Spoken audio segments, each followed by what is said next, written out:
Welcome back to another edition of History in Your Own Backyard. I'm Satoli. Today I'm in Fountain County, Indiana, where I came across this old steel truss bridge. Stay tuned and we'll check it out.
Before we talk about this bridge, let's start at the beginning to see how we got here in the first place.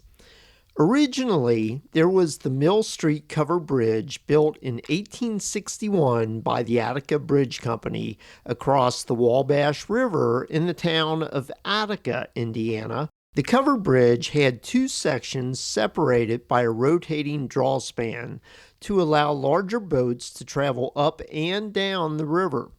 The west side of the bridge was longer and appears to have been two spans with an added stone pier for support. The covered bridge, unfortunately, was destroyed by a tornado on May 12, 1886. Later that year, a new wrought iron Pratt through truss bridge was built by the Milwaukee Bridge and Ironworks Company of Milwaukee, Wisconsin, to replace the damaged covered bridge. The new bridge was 7 spans and stood at this location until 1924. The wrought iron bridge was removed in 1924, but before its removal, it was replaced by this concrete bridge in 1922 known as the Paul Dresser Bridge, which was replaced with the current bridge in 1983. One of the original stone piers still stands from the Iron Truss Bridge. Word has it that the local historical society fought to keep one of the piers standing for historical purposes, but the other piers were removed after the 1983 bridge was completed. But back to the wrought iron bridge.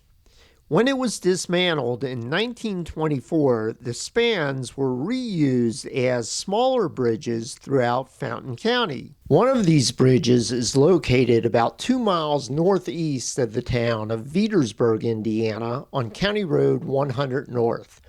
The bridge is known by several names, including County Road 100 North Bridge and Simpson Corner Bridge, as the bridge is located just 1/4 mile west of Simpson Corner. This section of the former bridge is about 131 feet long and spans Coal Creek. I visited this bridge twice, once in September of 2021 and again in March of 2024. During both visits, I only saw one other car cross this bridge, so usage is relatively light. However, if you get the chance, take a drive out to see this and the J.D. Coffin Bridge, which was also birthed out of the former Attica Bridge. Nothing lasts forever, so at some point these bridges will eventually be replaced, but I have no idea when. A link to the J.D. Coffin Bridge video is listed below.